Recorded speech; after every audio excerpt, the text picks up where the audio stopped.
Senator Bolick, Mr. Majority Leader, Senator Hernandez, Senator Hoffman, Senator Kern, Senator Mesnard, Senator Sundaration, and Watzak. How do you vote?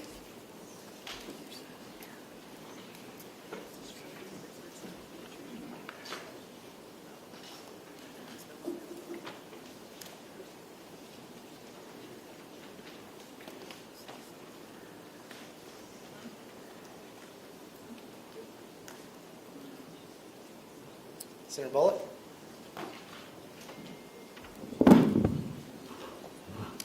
Yes, Mr. President, I rise to explain my vote. Please proceed. Thank you. It isn't unusual for Arizona to generate headlines. In mid-November 2022, Phoenix, Arizona made national headlines. In one news article, the headline read, "Body of preborn child found set ablaze in Phoenix homeless camp."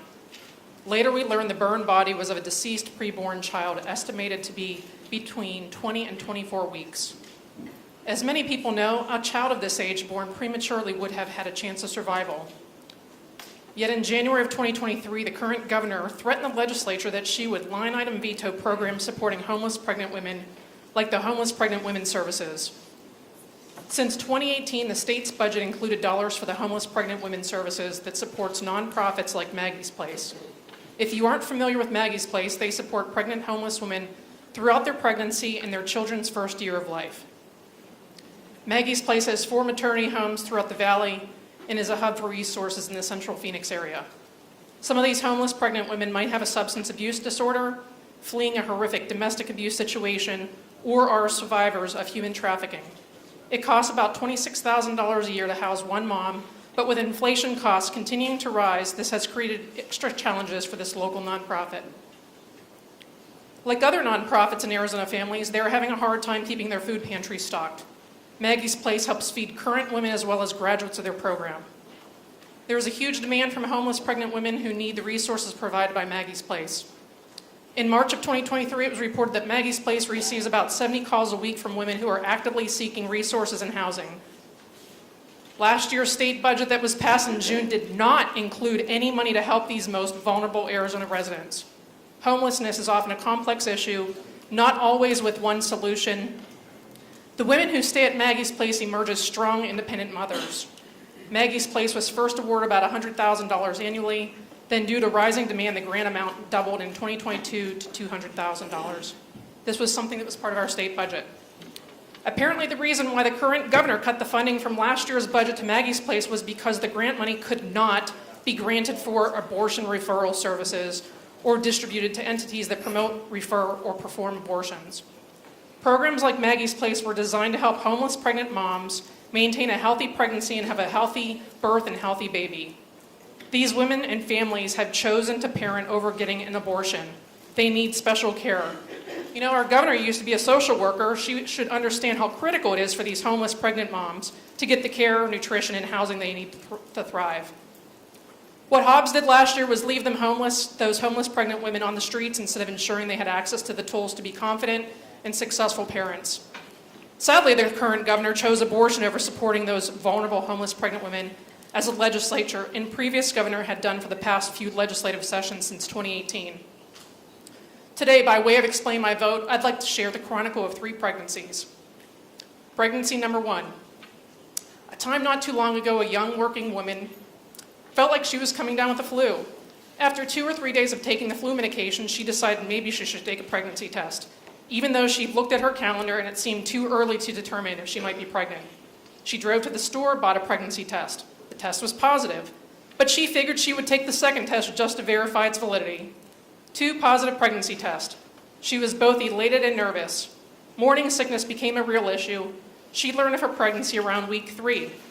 Everything made her nauseous. How was she supposed to drive to work and carry on?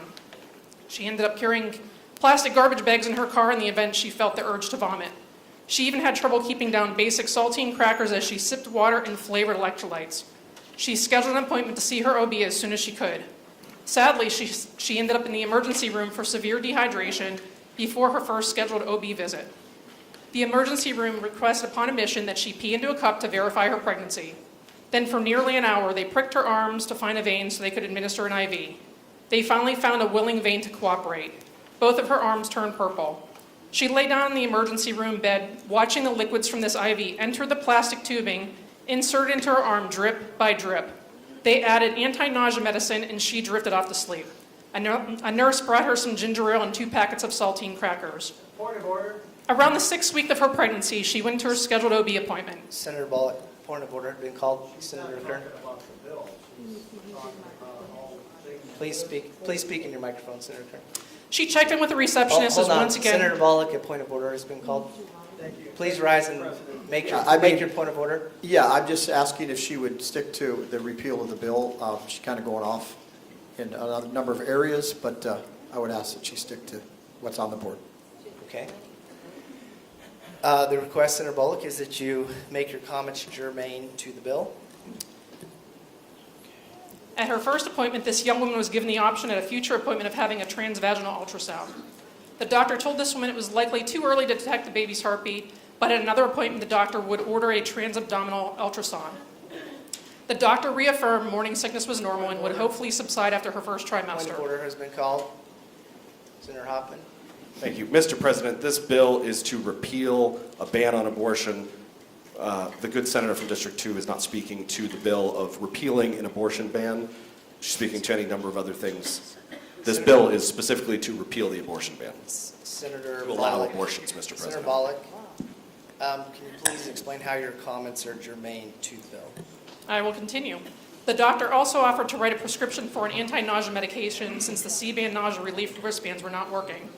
At the same Senator Bolick, appointment, the Senator Bolick, please, I need you to explain why your comments are germane to the bill. The comments are germane because not every pregnancy is the same. Okay, proceed. At the same appointment, she got her doctor telling her that she needs to eat small, bland meals and to eat foods that would not trigger her incessant nausea. So she drove to the grocery store, stocked up on rice, sourdough, applesauce, bananas. She felt decent enough the next day, but was admitted into the emergency room again later that week for severe dehydration. She knew the routine of being admitted to the ER and having an IV administered. It was absolutely exhausting and not good for her overall morale. A few days later, she went to her next scheduled OB appointment. This same young woman's medical staff administered the ultrasound she had learned about at her previous appointment. She was told this type of ultrasound would help confirm her pregnancy by detecting a heartbeat and to confirm gestational age and due date. The technician inserted the transvaginal ultrasound probe into her. After a few minutes of probing with the wand, they detected the baby's heartbeat and she wept with joy. After the appointment, she was feeling a little better.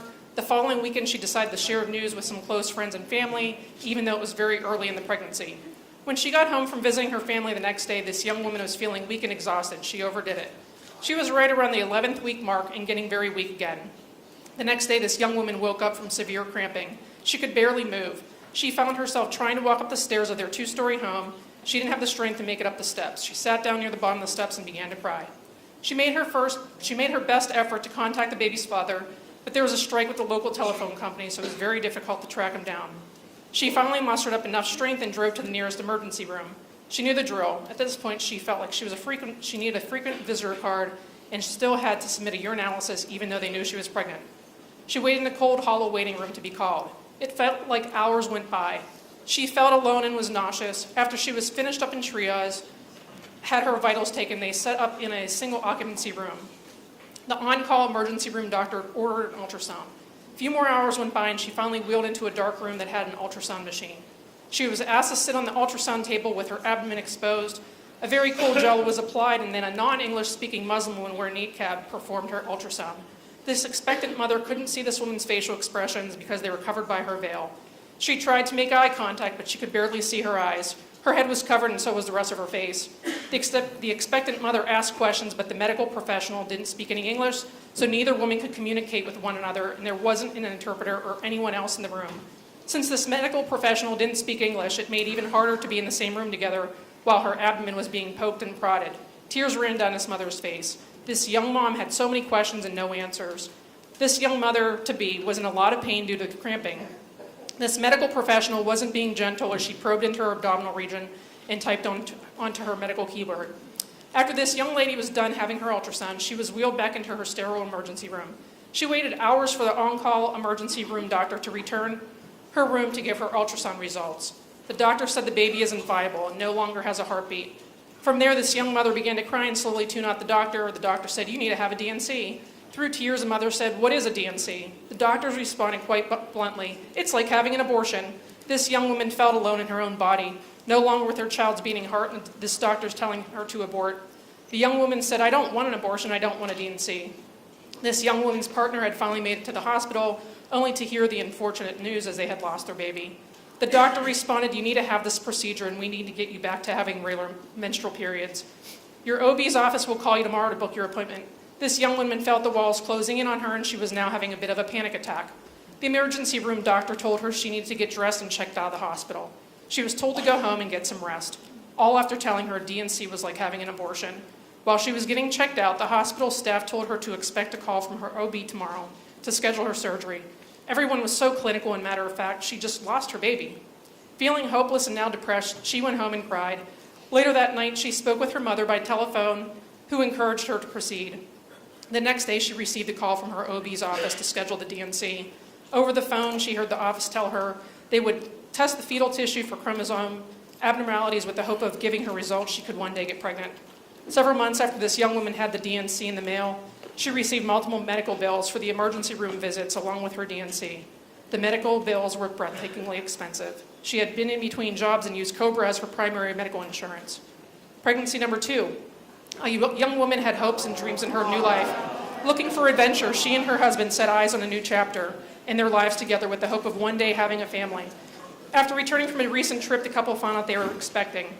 They were both excited about the prospect of starting a family. The expectant dad joked, "Maybe we'll have 4 kids," the wife said. "2 kids would be perfect since I have 2 hands." As they made plans to welcome a baby into their family, the expectant mother found herself hospital-bound with hyperemesis. She was losing weight, not gaining weight. Her diet mostly encompassed canned peaches, grape-flavored Propel, and lemon-flavored Luna bars during the first trimester, along with Flintstone vitamins. Any odor set her nausea in motion. A few weeks later, she was driving home. She was T-boned by a large Dodge Ram. Since the driver hit her vehicle on the driver's side, her OB ordered an emergency ultrasound at the 12th week to check on the baby and the placement of the placenta. During this ultrasound, the baby's gender was revealed, but needed to be verified at a later appointment since it was far too early to be accurate. For the next few months, this couple spent time preparing for their baby together. Having hyperemesis during her entire pregnancy, she prepared the baby's nursery. A few months before her due date, she attended childbirthing classes, and they highly encouraged writing up a birth plan. In her birth plan, she said she wanted to bond with the baby by breastfeeding early on. She wanted to master latching with her baby, and she didn't want supplemental baby formula for her baby. She also skipped the last class dedicated solely to C-sections. She had thoroughly read several baby books designed for expecting parents and figured she doesn't need to sit through a class in her 3rd trimester to hear what she had already read. Near the end of her pregnancy, this couple switched hospitals and OBs because they weren't comfortable with some of the very large hospitals which their previous doctor was affiliated. They thought they looked more like baby factories than birth centers. Her due date was approaching, and she was sent to the hospital. The medical team determined breaking her water would hopefully speed up her labor since she was already dilated. She labored for many hours without an epidural. Her husband applied pressure to her lower back to help ease contractions, but her husband was concentrating on eating Ben & Jerry's ice cream as her contractions became more painful. He reassured her that they would get through this and the ice cream would help keep his strength up to apply pressure to her lower back. Point of order! Point of order, Mr. President.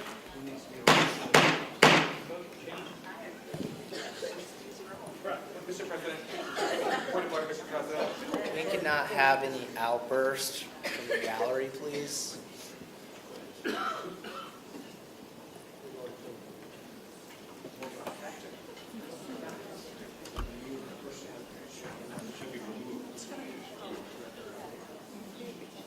Point of order has been called.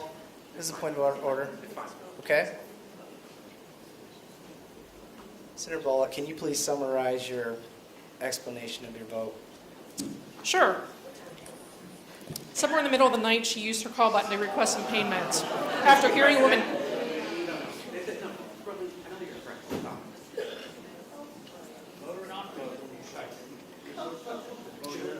After hearing women down the hall screaming as if there was an axe murder on the floor, the team of medical professionals had tried everything, but the baby decided it was best to take correspondence classes in utero than greet the world.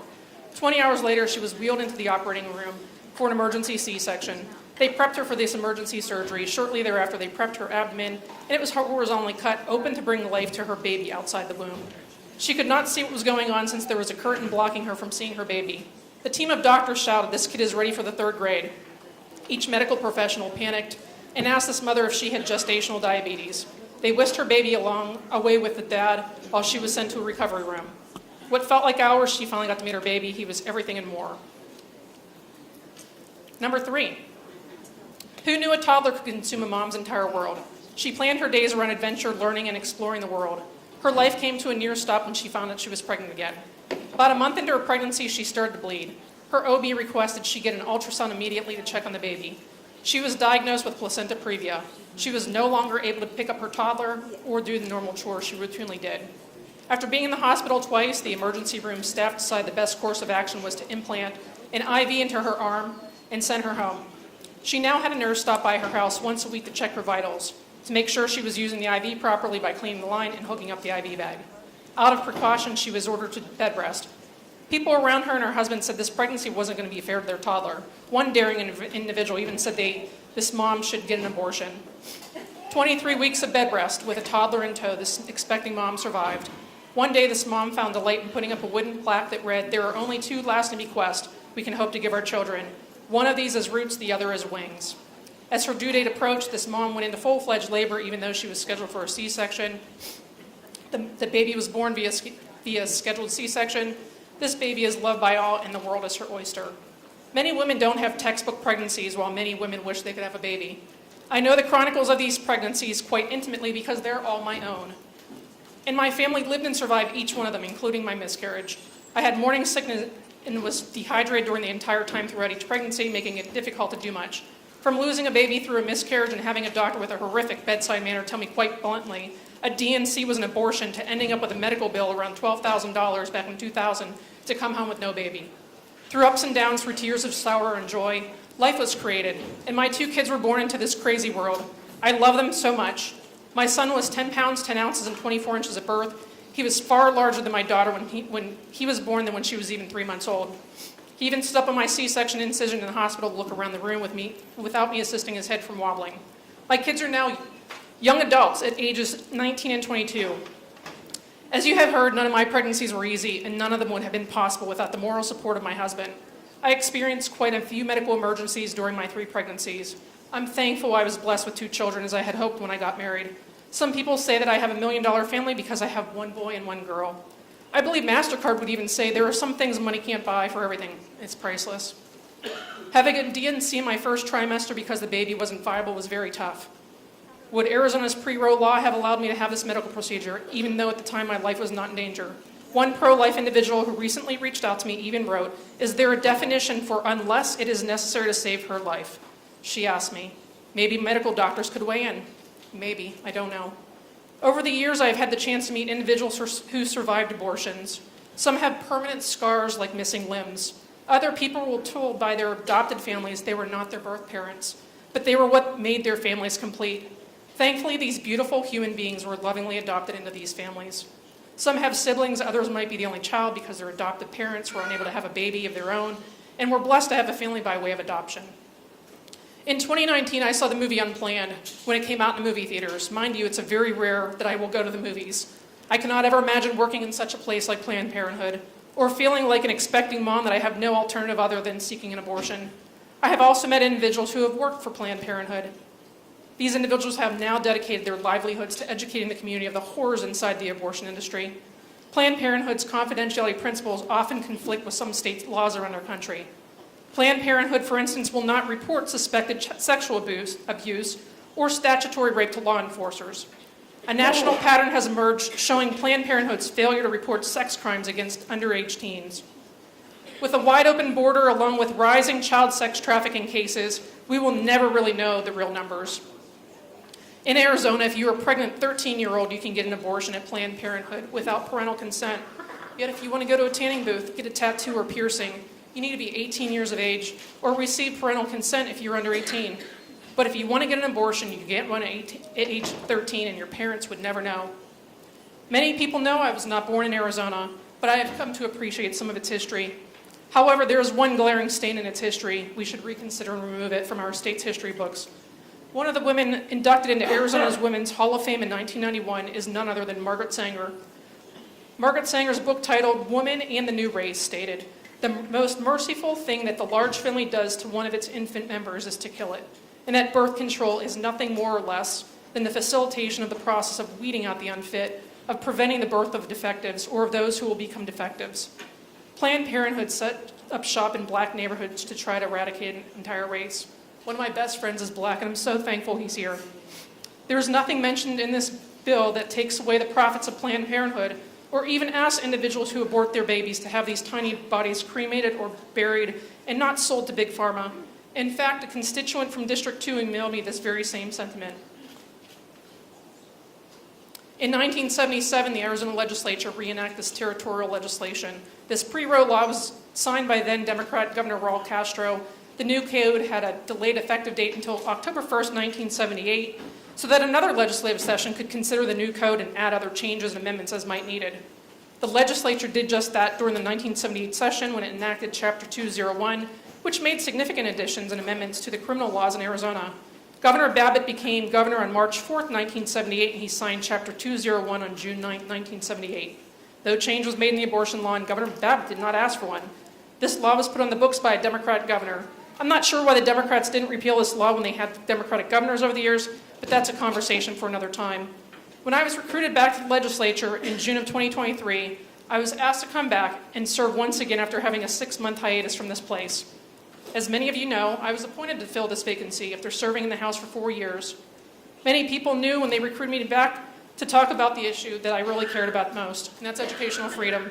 From working with the GED programs in inner city Syracuse or my early mornings on Saturdays spent on the baseball diamond, to field a co-ed Little League team or working in a New York City public high school, I had a chance to meet with low-income families who were working multiple jobs, some even stuck on government assistance with little chance of upward mobility. But all these parents and grandparents shared something in common. All these families wanted their children to have a better education than they ever had, just like I wanted my kids to have the best education options available to them. My predecessor, who was elected to the seat in November 2022, supported abortion limits with exceptions like rape, incest, and life of the mother. When I was recruited back and asked to step up for this appointment, Republican precinct committeemen asked me to honorably serve in the likes of Senator Steve Kaiser. It's worth noting in 2023, I did not fill out any candidate surveys during the appointment process asking me my views on any topics. On June 26, 2023, 122 Republican precinct committeemen in my legislative district assembled and voted to add my name to the list of 3 names sent to the Maricopa County Board of Supervisors. From there, I was interviewed by a few of the Maricopa County Board of Supervisors for this appointment. On July 19th, the Board of Supervisors met, unanimously appointed me to this position. In the afternoon, on July 21st, my husband administered my oath to uphold the Constitution and laws of the land. Mark my words, the territorial law is history in 2024. Lawyers will lawyer up. The territorial law will never go into effect. Come November, voters will decide if they support a 15-week limit that will take effect 90 days after we sine die, or Planned Parenthood's Arizona Abortion Access Act's abortion on demand up till the moment of birth. For the past few weeks, Arizona's very own governor has been going on national television to raise money for Planned Parenthood's dangerous Abortion Access Act. It's absolutely disgusting. As a pro-life myself, we should be pushing for the maximum protection for unborn children that can be sustained over time. Since Roe v. Wade fell, it has been a real call to action for the pro-life community to step up its efforts to provide support for women facing unwanted pregnancies, considering their circumstances.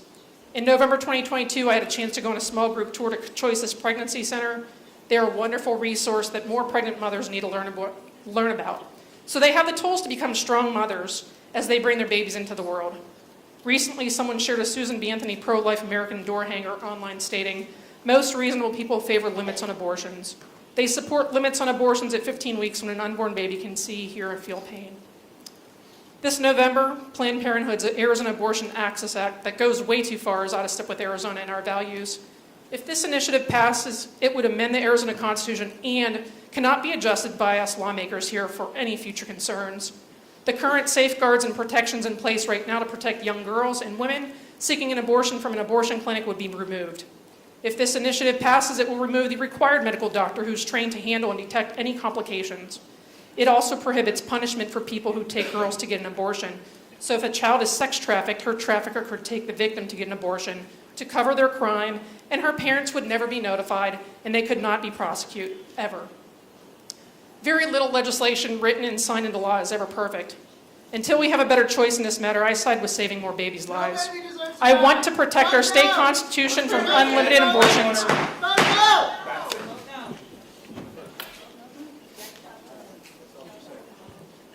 Proceed, Senator Bolick. I want to protect our state constitution from unlimited abortions up until the moment of birth with Planned Parenthood's Abortion Access Act. I am here to protect more babies. I vote aye. Senator Bolick votes aye. Senator Sundaration.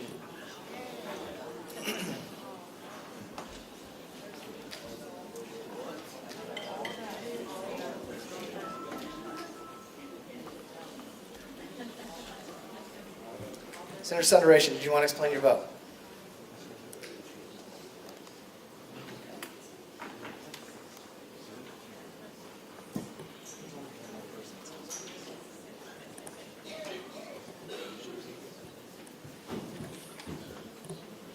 Did you wish to explain your vote, Senator Sundaration? Okay, press, go ahead. Okay. Yes, thank you, Mr. President. I rise to explain my vote.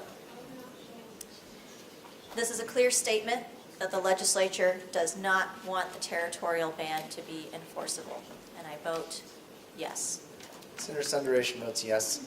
Mr. Majority Leader, did you wish to explain your vote? Yes, Mr. President, I rise to explain my vote. Proceed. Thank you, Mr. President. And it was, I can just start off with Mayday, Mayday, Mayday.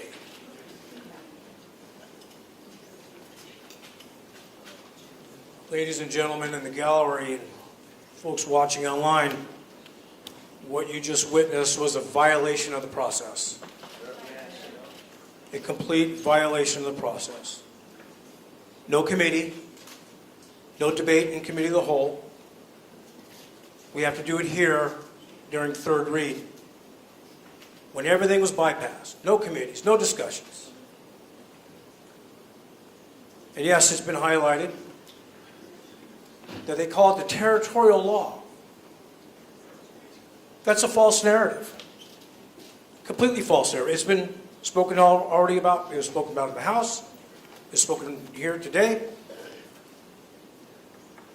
Because in 4 years after Roe was decided, in 1977, a Democrat governor, a Democrat-controlled Senate, voted for what we should actually call it the statute realignment bill, because that's actually what it did. Now, if we could have had a committee of the whole, or even in maybe a debate in committee, we could have actually found out, you know, what the reasoning is, and maybe explanation or justification when somebody who's actually an eyewitness to that in 1977 is actually a current senator now. But we don't have those answers because we didn't have a debate. But unfortunately, this false narrative, and it's been perpetuated by the progressive propaganda partners purposely perpetrating a false narrative. It's not the territorial law. It's not the statehood era law. It's the 1977 law. It was codified, recodified. Numerous opportunities. But I'll give credit where credit is due. What's the hurry here, right? Because, you know, your partners in the media, they even highlighted it in one of our local publications, that the Democrats have seized onto this to enjoy a political fundraising boost from the 1864 law without seeing it going into effect. It's verbatim. I won't give credit to the author. His head will get too big. One day you will face a just and holy God. Hey, now, please. Hang on. Ladies and gentlemen, please, in the gallery. Okay, we know why you're here. We are different than the folks that 2 years ago tried to bust into the Senate where DPS was called and had to apply tear gas right after the Roe decision. Those pro-choice people rioted and broke into the building and vandalized. You are not them. Please maintain order.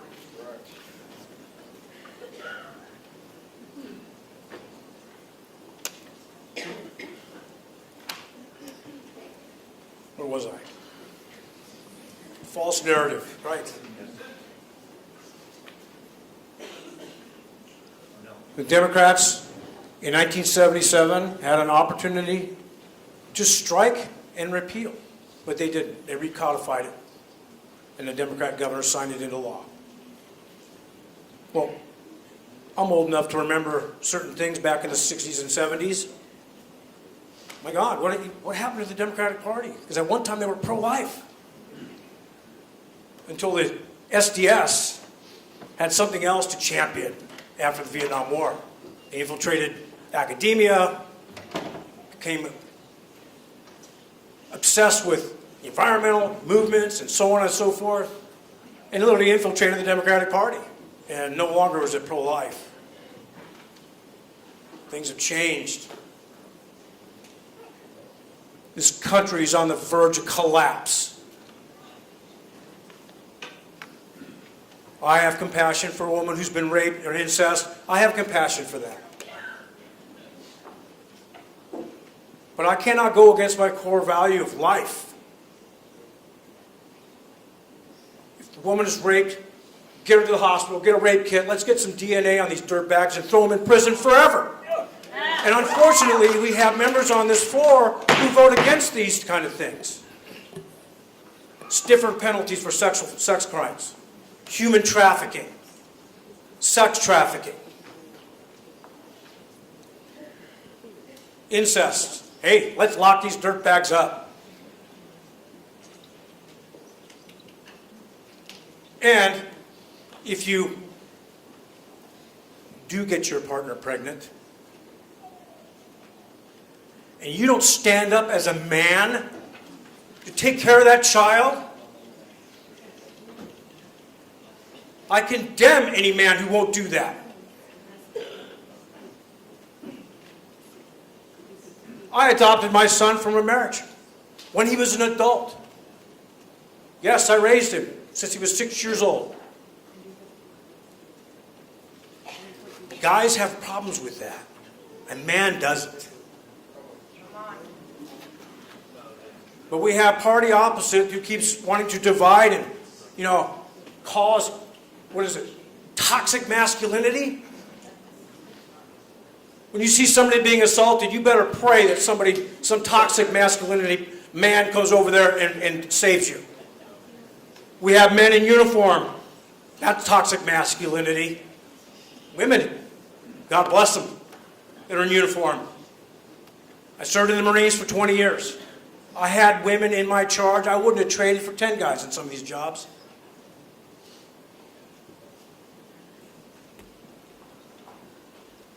But now I got to make a choice. And literally what we're having here is just literally a violation of the process. This law won't even go into effect until 90 days after signing it on. Supreme Court ruling. Even the Attorney General is asking for delay, and of course, that Attorney General is not going to do what? Enforce any laws that she chooses? Amazing, huh? Amazing.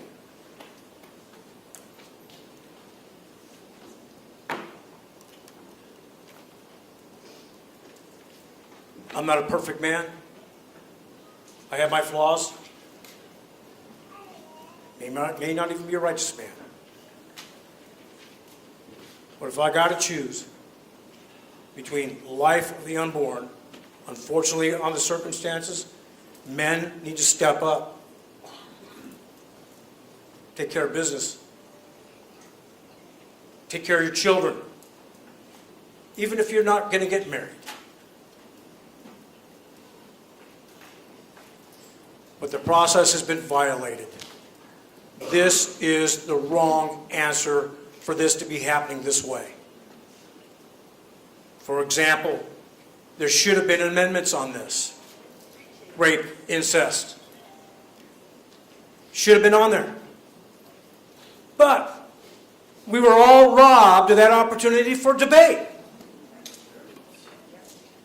and reason. Nothing we do here is perfect. Nothing is written in stone. It's written in black and white. It's written on paper. So we can amend it. We can fix it. We can adjust. But we throw away good for perfect.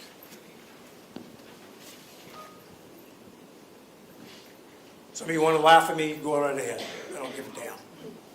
But I have to look myself in the mirror every morning with a sharp object next to my neck as I'm shaving. And in good conscience, I have to follow my heart. Mr. President, I vote no. Majority Leader votes no. Senator Rogers.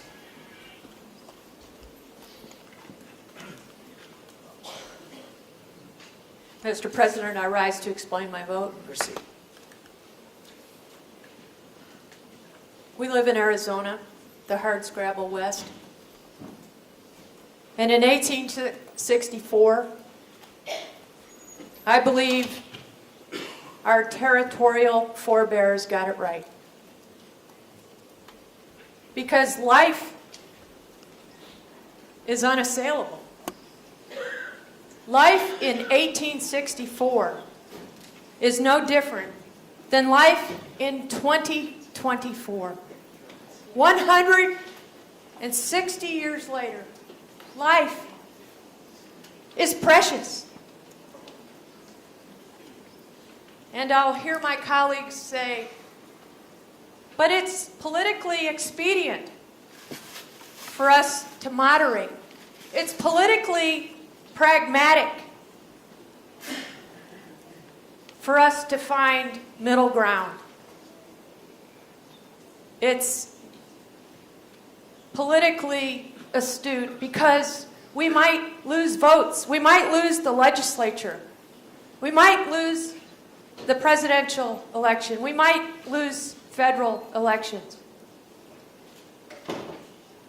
And I say to you, it's more important to do what's right, because maybe not in this life, but after this life, we will meet our Maker. And whatever faith you are,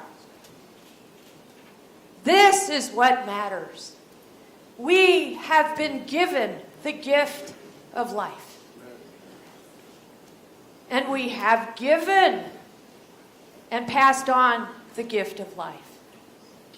And so, when Senator Borelli and I took the oath of office to support and defend the Constitution of the United States, that's a lifetime oath to support life. And when someone says to you, well, what about this issue? My response is, what about those who have no voice? What about those in the womb who are crying out to be born, to live? They have no voice. We are their voice. If not for us, they have no voice. It is our charge. It is our obligation. It is our moral fiber that we give them voice to be able to be born, to live, to become Americans. We are Americans. We celebrate life. We celebrate the right to life. We celebrate the right to be born. We celebrate the right to uphold life. And life starts at conception. Who are we to say otherwise? It is an unassailable truth.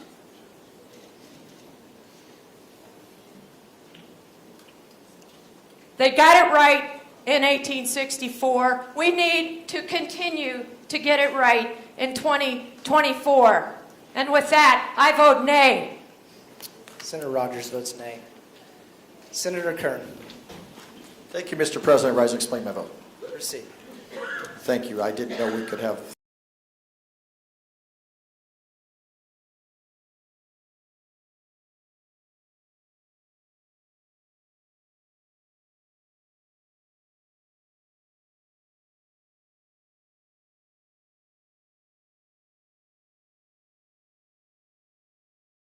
Heard that on the campaign trail. I'm pro-life, but I want to save babies, but I'm going to go ahead and vote to repeal an abortion ban, the best abortion ban in the nation. This abortion is one of the tenets, one of the one of the principles of the Republican Party. And yet, again, we have two Republicans voting with the Democrats to repeal an abortion ban while saying I'm pro-life. That's kind of like Nazi Germany, where the Nazis said, Jews, you have something wrong with you, you go to the death chamber, you Jews can live and work the fields.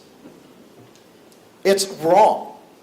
That's kind of like when if you remember back when there was a white female Democrat standing behind Larry Elder with a gorilla mask, saying Larry Elder is the face of white supremacy. That is, just doesn't make sense. It doesn't compute. It's delusion. When we go against the bigger picture is the Word of God, which is right here, media, which you all hate, I'm sure. The Word of God says, only righteousness exalts a nation. The prayer today was a God that does not change. A God the same yesterday, today, and forever. And my colleague, Senator Rogers, just said, one day we will stand before God. Last week, I was here when they did the House thing. I could feel the oppression in the House. Thank you, Republican 3. I could feel the oppression over there when we're actually voting for death. The Democrat Party stands and runs on death. The Republican Party stands and is supposed to run on life. I remember last week when I spoke at a press conference that we had probably 200-300 people there, right? Most of you were there. Thank you for being here today. Appreciate every one of you. When I spoke at that press conference, I didn't know really what I was going to say, but I know when I get to that moment, I will have the words that I need to say for that time. And I looked at the crowd, and I saw little children on both sides, on my left and on my right, carrying pictures, of which I have one here under my desk, but I didn't know the rules said I could. And I promised Joe that I would not bring it out, and I won't, because it does break the rules to do that. I apologize.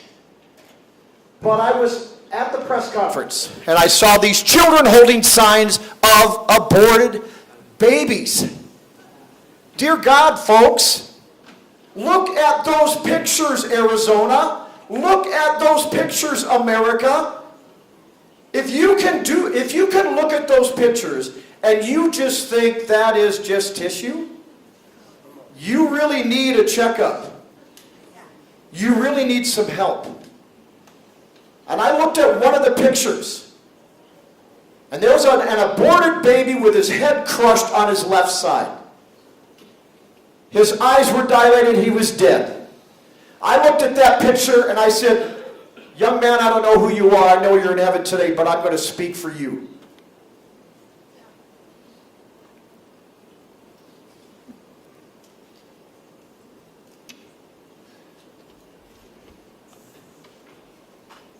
And today I speak for him. I get the politics of this nonsense. I get the politics of the donors and the Republicans and all that stuff. Why can't we show the nation that we are unified on pro-life? We will have the blessing of God over this state if we do that. We have a law in place, ARS 13-1105. It was brought to me by my friend Senator Borelli. Maybe I shouldn't say this because I'm sure Katie Hobbs probably wouldn't enforce this either, or Attorney General Mays, because they're very selective in the laws that they choose to enforce. A person commits first-degree murder if, Section 1, a person commits first-degree murder if intending or knowing that the person's conduct will cause death, including an unborn child. Section C, an offense under Section 8, Paragraph 1 of this section applies to an unborn child in the womb at any stage of development. That is for first-degree murder. Let's go to second-degree murder. ARS 1104. A person commits second-degree murder if there's an intentional death of another person.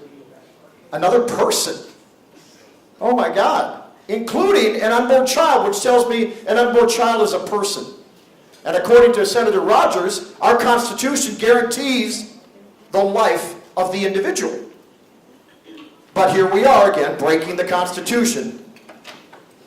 Section B, an offense under this section applies to an unborn child in the womb at any stage of development. That must mean conception.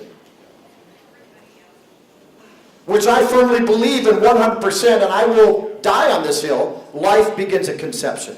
Because I know I have to stand before God one day and give an account.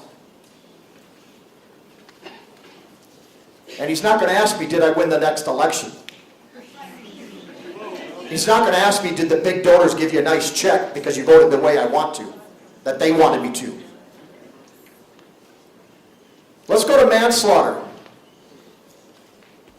A person commits manslaughter by doing any of the following. Number 5 says, knowingly or recklessly causing the death of an unborn child by any physical injury to the mother. And then Section C says, an offense under Section A, Paragraph 5 of this section applies to an unborn child in the womb. Most destructive place to be in America is in the womb. In the womb or at any stage of its development. That's current law, folks. Right here, look it up. But yet we are here also to take a current law, and which was again signed by a Democrat governor, voted on by a Democrat that's in this Senate chamber right now, voted in favor, and now because of our moral backslide, we are here jubilantly voting to repeal this. I said, and I also want to say this to Arizonans and to you in the gallery. If you have had an abortion, my heart goes out to you. Because the lie is, oh, you can just have an abortion and move on. And I don't think that's true. I'm not a female thing. Glad I'm not. There's only 2 genders, folks, male and female, right? But I do know, I come from a family of 13 brothers and sisters, and my mom was the most pro-life woman I've ever met. And my dad had to make a decision when my little brother was being born, the life of the mother or the life of my little brother. He chose the life of my mother. And my little brother John is buried in a cemetery in Wadena, Minnesota. He's in heaven today. But I do want to say, if you have had an abortion, there's forgiveness at the cross of Jesus Christ. And never forget that. You can be healed of that. Sin is sin. I said earlier that everything the Democrat Party touches turns to garbage. It's very evident by the current administration in our White House and in other areas of government, but mainly in our White House. In Arizona, you have Attorney General Mays picking and choosing which laws she wants to enforce. Give me a break. And her cohort, Katie Hobbs. Immigration, you see deaths, American deaths, no silent. You see illegal aliens being given thousands of dollars while our veterans are not being taken care of. You see inflation, you see shrinkflation, you see what's happening on our universities. By the way, our universities were built for missionaries and pastors to train them to go into all the world and preach the gospel. That's where a lot of these universities were built. Just a little history lesson for the corrupt media. And then let's go to abortion. Just a few years ago, we were talking about partial birth abortion. We saw the pictures of a baby being pulled out of a womb, knife stabbed in the back of the neck, and the brain sucked out, and then the dead baby is delivered.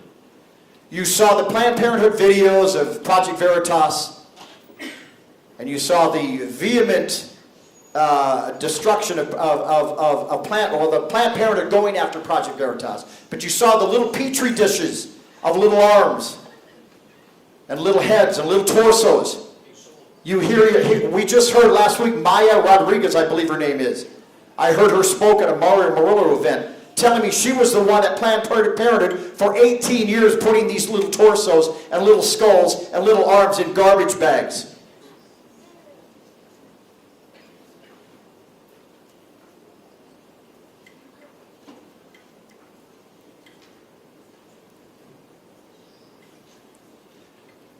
I am just very sad that our Republican Party can't come together on this and can't work something out. We're pushing this bill through because we think it's going to win the next election, when I believe just the opposite. If we unified behind life, we would absolutely win this next election. Lastly, I want to say, yesterday we had a drag queen, we didn't, the Democrat Party did, drag queen show in the basement of our House of Representatives. Yesterday we had a drag queen show by the Democrat Party. Point of order has been called. Senator Hernandez, what is your point of order? This drag story has nothing to do about abortion. I'm explaining my vote and I'll time it. Senator Kern, please speak to, make sure you're germane to the bill. Sure. The germaneness is the insanity again of saying I'm pro-life and yet voting to repeal an abortion law. Yesterday we had the drag show, or the Democrat Party had the drag show in the Arizona House of Representatives. You see what's going across the nation. The voters are not dumb. They know what's going on. And the voters I talk to ask us to keep life as the number one thing. Again, righteousness exalts a nation. We, as Republicans, gave up on the marriage issue. What does the Bible say about marriage? Now we're being asked to give up on the life issue. And I'll guarantee you it'll be the pedophilia issue next. Because that's already here, as was evidenced yesterday in the Arizona House of Representatives in the basement. It's coming. And the reason why all this is coming is because we have no moral foundation. We think we're going to do what's right. We think we need to win another election. When God says the shedding of innocent blood brings a curse, and it is something that he hates. The shedding of innocent blood. This is innocent blood. And the craziest thing I've seen and heard is that I'm pro-life, yet I'm going to vote to repeal the abortion ban. That is insanity to me. America, we are definitely in a downslide, as we all know. The Republican Party's not going to save us. We've tried that for 4 or 5 decades. The Democrat Party definitely is not going to save us. At least with the Republican Party, you have a little hope.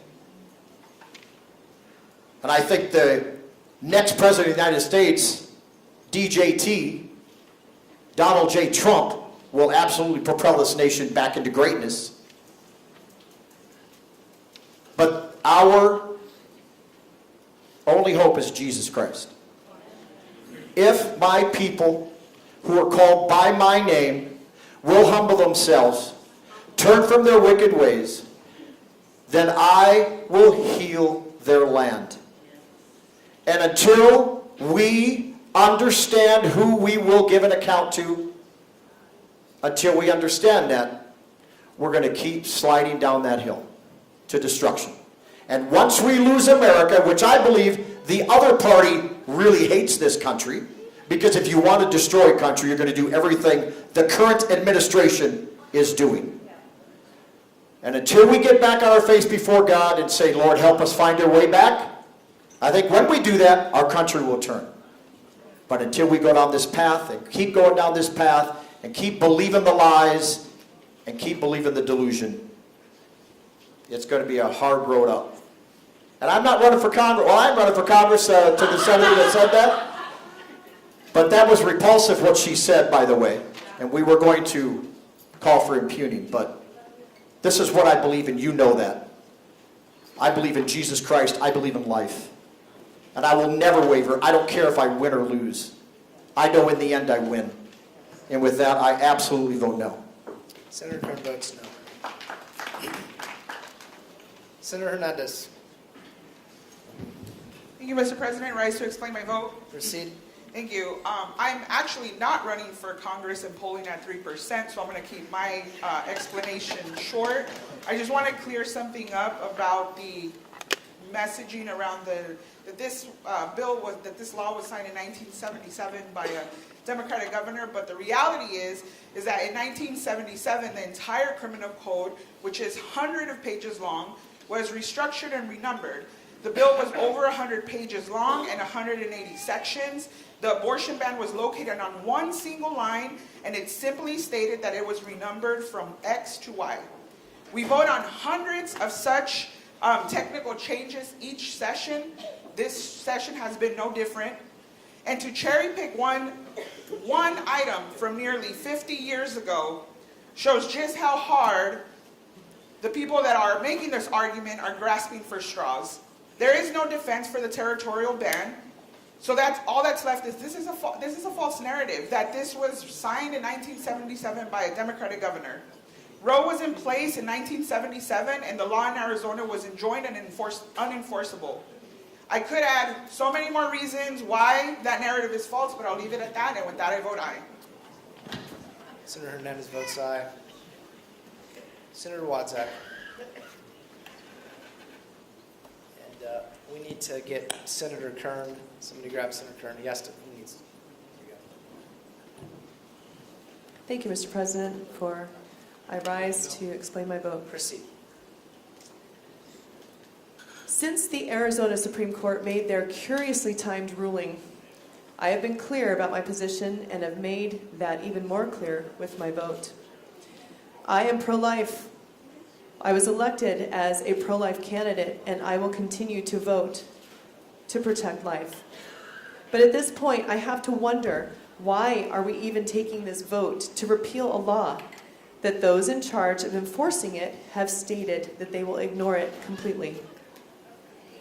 What makes any of us believe that these same lawless people will enforce the restrictions on abortion?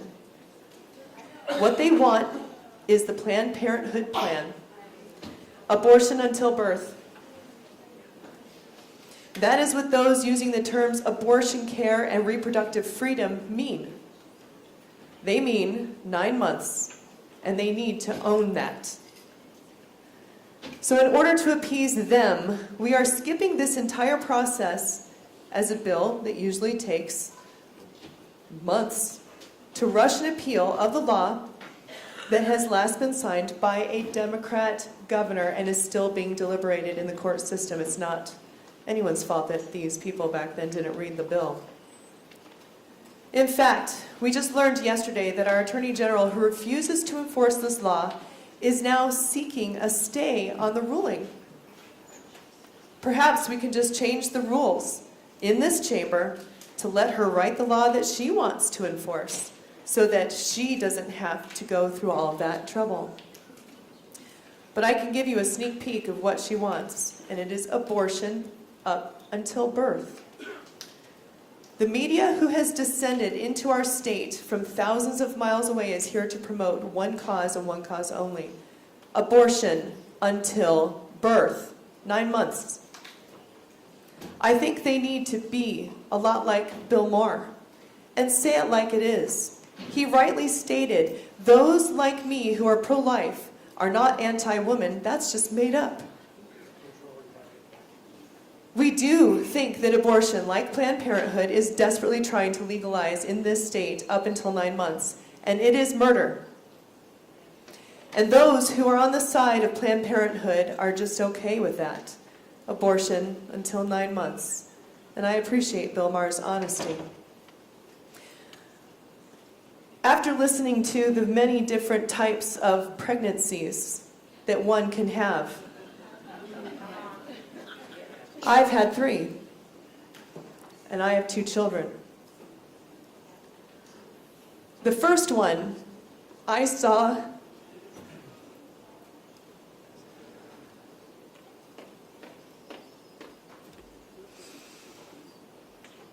the beating heart of a little kidney bean on a sonogram, and I chose life. She's amazing. She's given me my first grandson. The second one I lost. It was a miscarriage. God chose when that heartbeat was going to stop. And then it took 10 years for me to have my second live birth.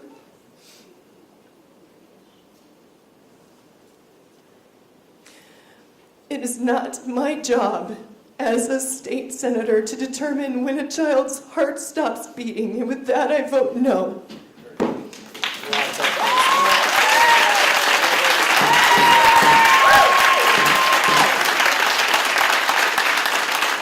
Senator Farnsworth.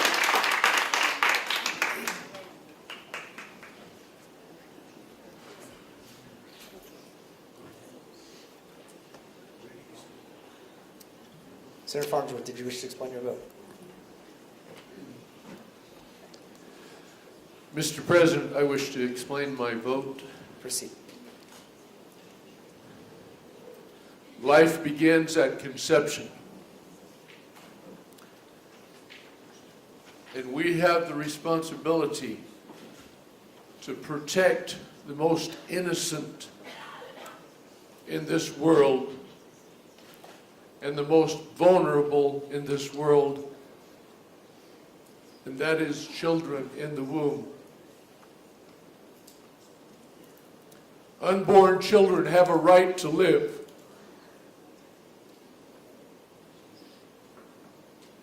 Abortion is murder.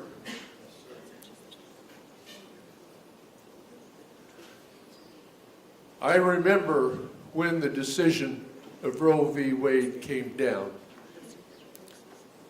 And I remember thinking that it was because of corrupt lawyers and corrupt judges.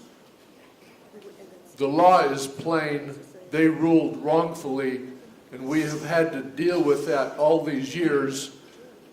But I've been able to say in my heart that God would judge those people who ruled that way.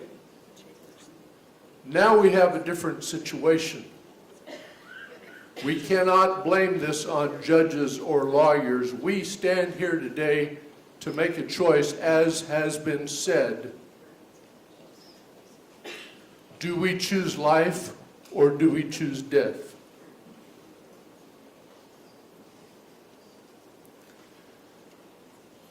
No matter how this vote goes down today, we all need to be concerned about that vote in November. And I stand here to say that if America, because it's not happening just in Arizona but in other states, if America chooses death, then what right do we have to ask God to bless America? If we turn against our founding principles and say that we don't believe in the right for a child to be born,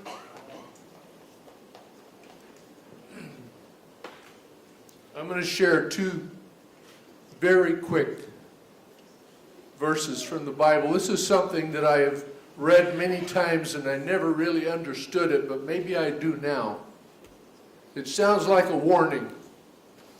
O Assyrian, this is in Isaiah chapter 10. O Assyrian, the rod of mine anger, I will send him against a hypocritical nation, and against the people of my wrath will I give him a charge to take the spoil, and to take the prey, and to tread them down like mire in the streets. If we choose death in this country, why should we be protected from other countries? There are countries across this world that would love to come in and take the good things that God has blessed us with. One more. Have we become so evil in this country? We cannot blame this on judges and lawyers anymore, because Arizonans, today we have the responsibility to choose between life or death on this floor. In November, the people of Arizona will have the right or the responsibility to choose between life or death. And God is watching, as has been said. And on Judgment Day, we will all stand before the Lord Jesus Christ. And we will confess that he is the Christ. The last comment in Genesis chapter 19.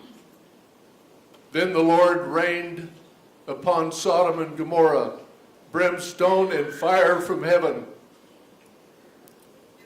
And he overthrew those cities and all the plain and all the inhabitants of the cities.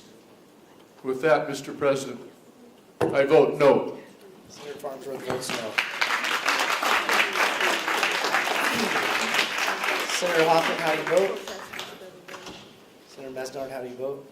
Senator Mesnard. Mr. President, I rise to explain my vote. Proceed. Mr. President, some of you have watched me down here as I have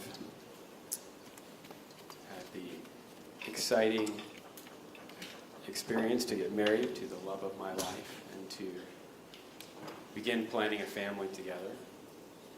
Some of you may remember that my firstborn was born on sine die. How many of you could say that? I wanted to share some of that experience with you all. My wife and I decided we wanted to expand from 2 to 3.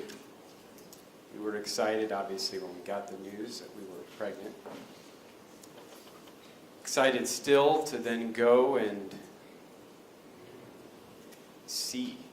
And technology is an amazing thing, to be able to see our firstborn on a sonogram, via an ultrasound, and then to hear her heart beating.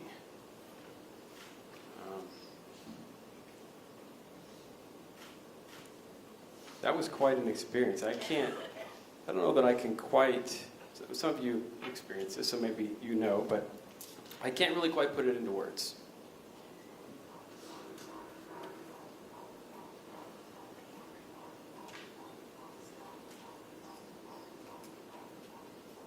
I don't know if you could all hear that, but that is the beating heart of my firstborn daughter when she was around the end of the first trimester.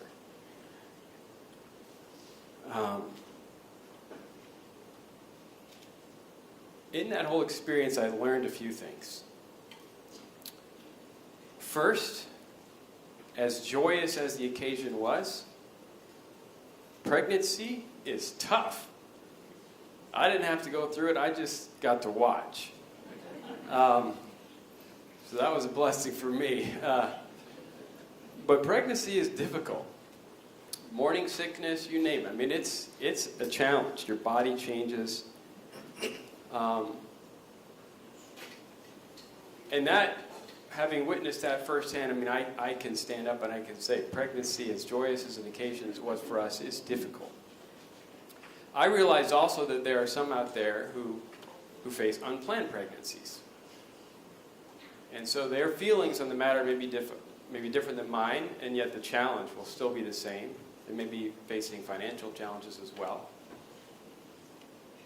Candidly, I don't know that those of us in the pro-life community have done a great job standing up for women in that situation. I don't know that we have. I think we're improving.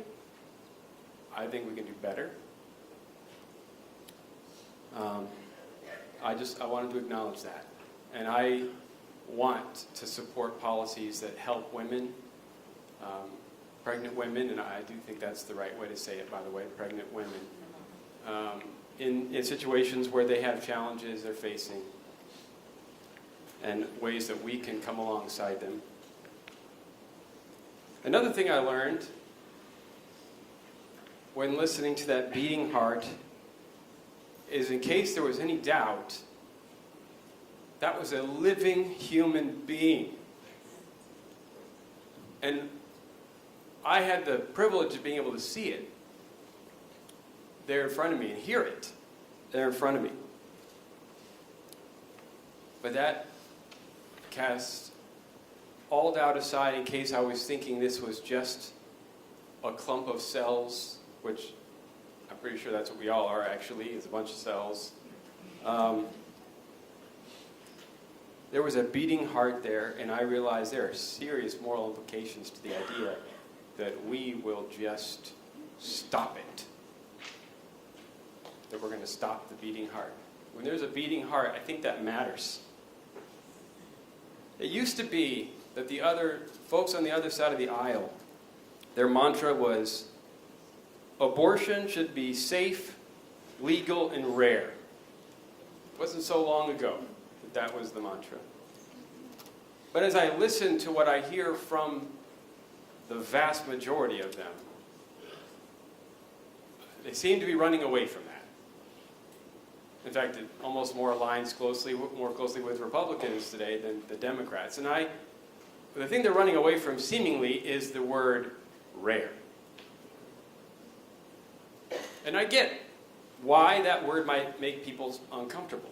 There are moral implications there. Why would we want something to be rare unless there's maybe some moral issue at stake, which again I became convinced was the case when I witnessed each of the pregnancies. We had 4, we lost 1, 3 kids today that are a blessing. I realized that talking about the moral implications of abortion makes some people uncomfortable or even angry.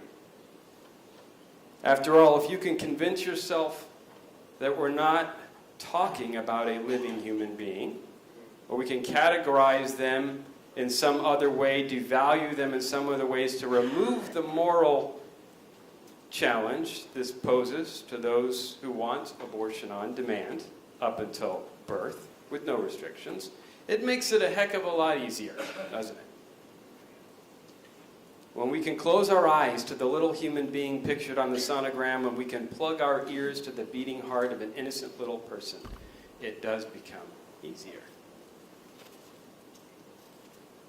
What really troubles me in the midst of all this, I hear the other side saying, well, this is just about a woman's choice, or maybe a person's choice now, but a woman's choice. And that comes across to me as disingenuous when then I see by their actions efforts to deliberately attack every other choice possible except for abortion. For instance, I have seen now this onslaught against pregnancy resource centers. Little mom and pop shops, most of them. I realize they're not the size of Planned Parenthood and other abortion providers. So maybe that makes them less appealing to some and easier targets. All they are doing is volunteering their time and their resources to help women in need. And it is true that they will encourage them to choose life. I've seen them attacked for that. for encouraging them to choose life. So it comes across as disingenuous to me that the other side really wants there to be a choice, to be honest, when I see situations like that. But what's even more troubling to me is the inability, or maybe the unwillingness, of those who do advocate radical abortion policies to talk about the other living being involved. While I will say that I don't know that my side has done a great job talking about the challenges that pregnant women face, especially if it's unplanned or they're facing financial challenges, I find it really disturbing that the other side bends over backwards to try to avoid any acknowledgement of a living being here. I've never once heard it from my friends on the other side of the aisle in this chamber. Not a single time. At least acknowledge it. You can say it has less value. I will disagree with you, but you could say that and sort of then rationalize why we should allow it all the way up until the moment of birth. But they can't even, I've heard people say, I'm not going to support this bill because it might be helping pregnant women, or it might be dealing with the fact that if you murder a pregnant woman, there are 2 lives there. They fight against all of that, and they will say, I don't want to do anything that advances the idea that the fetus is a person. That is unbelievably disturbing to me. At least confront the moral issue here rather than running away from it. And then, of course, when you do that, by the way, history is replete with examples where before you do morally dubious things to people, what is it you do? You label them, you redefine them, you remove their humanity and their value so that then it is more justifiable to do the thing. We can see it in this country where we defined people as property. We can see it overseas. You're not the right race, we're going to exterminate you, or the right religion. Lots of examples. So I get really troubled when we are trying to remove the humanity of the unborn in the womb, because that would seem to set us up to do some morally questionable things. And then I hear it glossed over as abortion is health care. It is the only health care I'm aware of that involves ending a human life. Except for maybe physician-assisted suicide, and while I oppose that, at least that person had a choice, whereas those in the womb do not. Now, I can look at this law in the books, one I've never voted for, and I don't know that I would have voted for it in this way. I think it needs improvement. I mean, it lacks definitions. People have suggested that ectopic pregnancies or unviable pregnancies are implicated. For me, it should not be. That is not the same situation. Or other exceptions. It lacks those things. I would support a repeal and replace if that were an option. It's not. The choice before me here is whether to repeal it totally, leaving almost nothing in its place. I realize that the 15-week bill that those on the other side also voted against. But that means that 95% of abortions are still okay. We're saving 5% of the unborn, and while I think that is something, it leaves much to be desired. So I'm facing a binary choice here. But because I believe that when there's a second person in the equation, that person should be given greater consideration, because I believe that not only does life begin at conception, but that life is precious. And because I believe that if I vote yes, these will be fewer. These heart beatings will be fewer. I vote no. Senator Mesnard, first round. Senator Kavanaugh. Thank you, Mr. President. May I explain my vote? Proceed. And I'm explaining my vote mostly to my constituents who deserve an explanation. Not that they would be surprised, because I have always campaigned as being pro-life, so those that have paid attention know that. I'm pro-life, and I'm not pro-life, as some might think, because I want to oppress women and take away their rights. Interestingly, I'm also not pro-life because I'm a Roman Catholic, although it's convenient to have your position in line with that of your church. I'm pro-life because at a very early age, in my teenage years, I saw pictures of developing fetuses. And it's quite obvious that they're little people.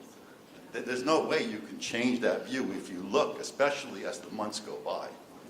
So to me, they're human beings.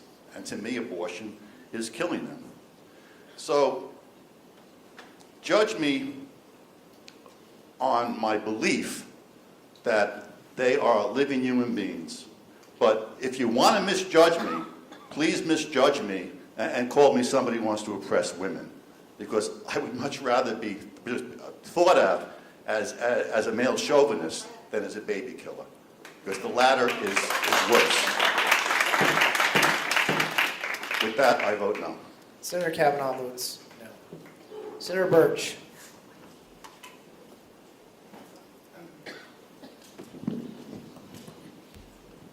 Mr. President, with my shortened microphone, I once again rise to explain my vote. Proceed.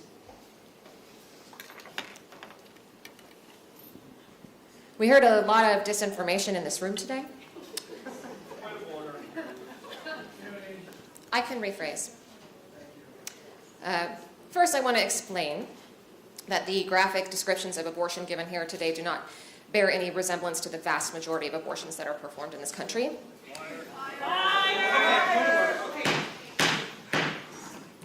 Members in the Abortions- gallery. Members abortions in the as they were gallery, described you in this room cannot today burst out. Senator Burch. do Members not in the reflect the gallery- vast. Hold on, Senator Burch. I understand your passion. When members are speaking on the floor, there is no outbursts in the gallery, please. Thank you. Senator Burch. Certainly nothing at all like the procedures that I had. We're not really talking about what we're voting on here today. This is about the Civil War era ban that criminalizes doctors and makes virtually all abortions illegal. The ban that the people of Arizona overwhelmingly don't want. We're here to repeal a bad law. I don't want us honoring laws about women written during a time when women were forbidden from voting because their voices were considered inferior to men. But since we want to talk about the ballot initiative, the lies being told about the language of that bill need to be addressed.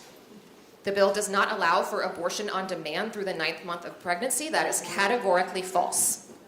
Point of order has been called. Senator Hoffman. Thank you, Mr. President. I don't know what district she's from, 9, I think. The senator from District 9 is not speaking to the bill. The bill deals with the repeal of the abortion ban. She's actually getting into the weeds on the ballot abortion measure.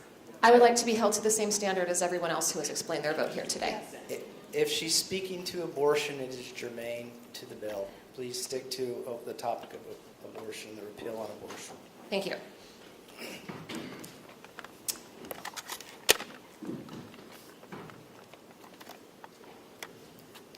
Then let me move on. Legislation that would be appropriate.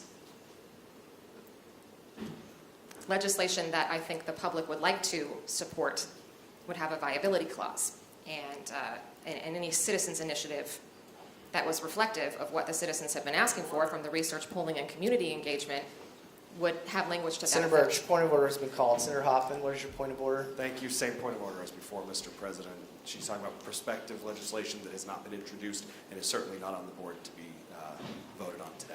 I don't believe that Senator Burch. Yeah, I don't believe that Senator Hoffman can get in my head and say whether or not what I'm saying actually is why I'm voting the way I'm voting. This is the reason that I'm voting this way, and I have a right, I'm elected, to stand here and explain my vote, and this is why I'm voting the way that I'm voting. It is germane to the bill. We are talking about abortion.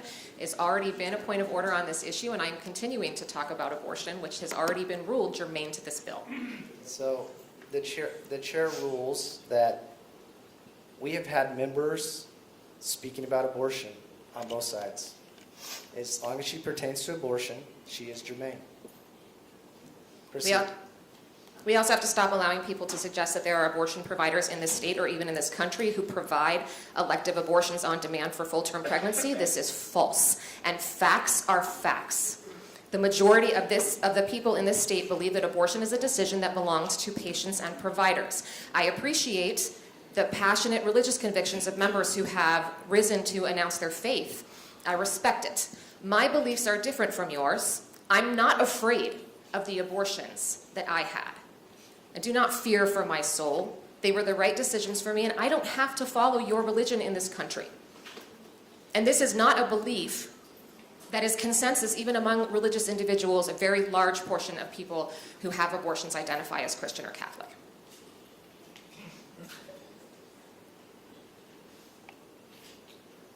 The trend towards legislating religious beliefs in this state is dangerous, and it should make everybody nervous, regardless of their faith. As to the concerns of those who felt that we have not followed process or proceedings here today, we have what should be a very balanced body. We are 16 Republicans and 14 Democrats. We all introduce bills. We all care about representing our constituents and making sure that voices are being heard in this body. Of the bills that made it to the governor's desk, 3 came from Senate Democrats. That's not a representative democracy. That's irresponsible representation, and that's what the leadership has chosen. If we don't want to be a representative democracy, and if we only want to allow some voices in the room. Point of order. Senator Burch. So I'm speaking specifically to this bill being here the way that it is. Talking about procedure. I'll wrap it right up. The reason that we're here right now, this bill has been up many times, and if we wanted to debate it, bring it to the committee. You have had the opportunity to bring our bills to committee over and over and over again.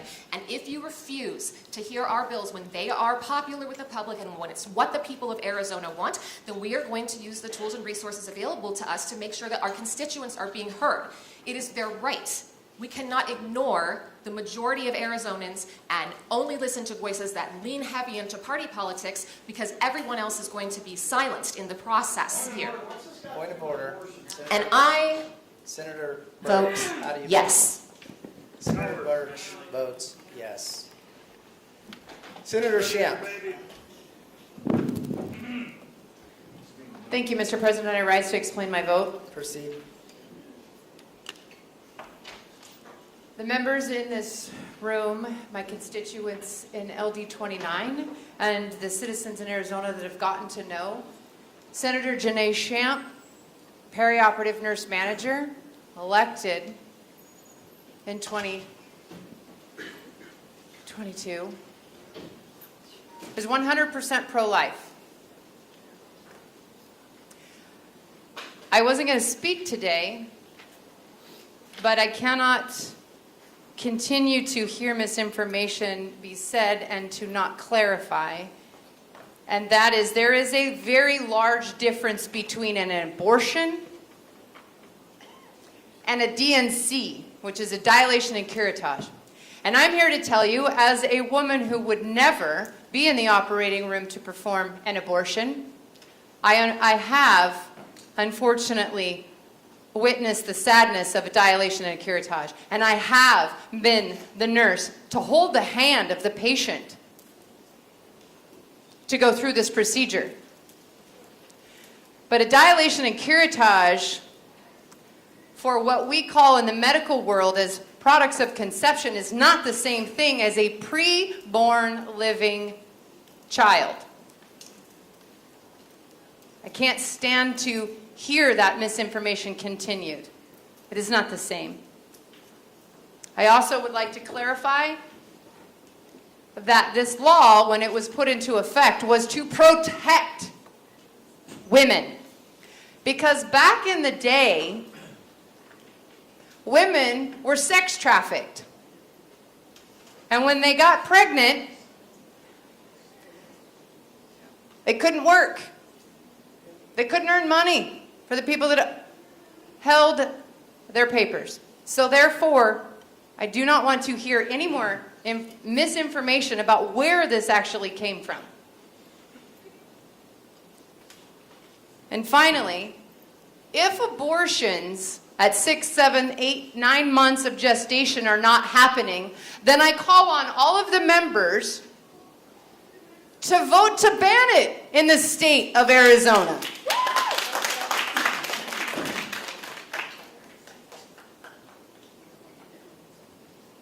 I will not attack anyone for their beliefs, but I will not stand for misinformation, especially when it is medically aimed to distort.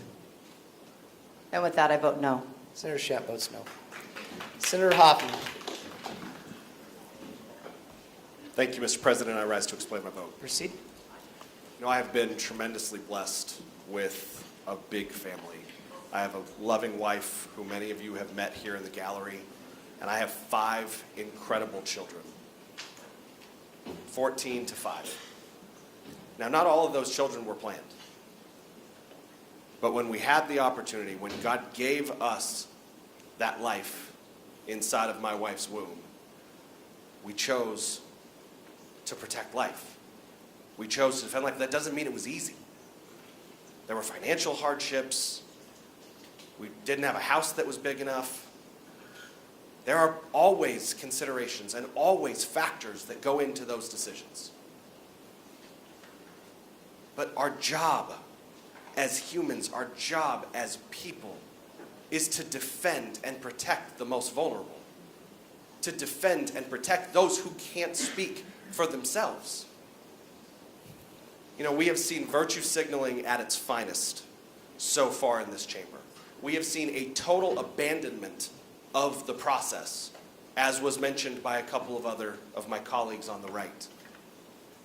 You know, had we not abandoned the process, like the amendment that was brought earlier, we could have ensured that there would have been mandatory reporting to law enforcement in situations of rape and incest, a tragic and heartbreaking and horrific experience that I wish on no one. But we could have done that.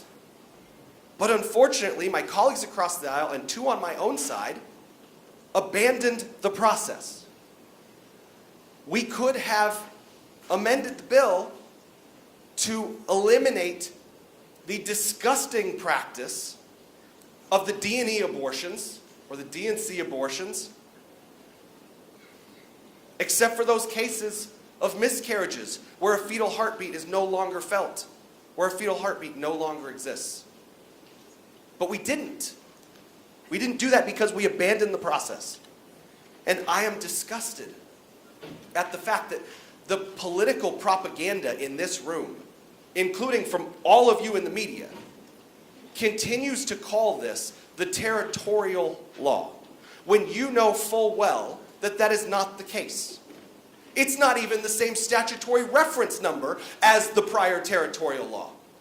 Because the Democrats, with a Democrat majority in the Arizona Senate, and a Democrat governor on the 9th floor, probably wasn't the 9th floor then, but they recodified this after extensive, multi-years long public input. They recodified this law. And they gave it a new number, 13-3603.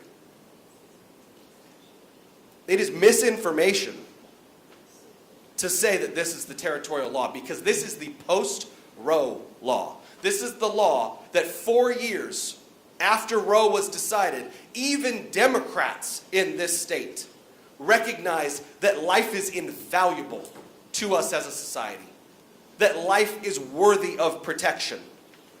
But that's not the case anymore today.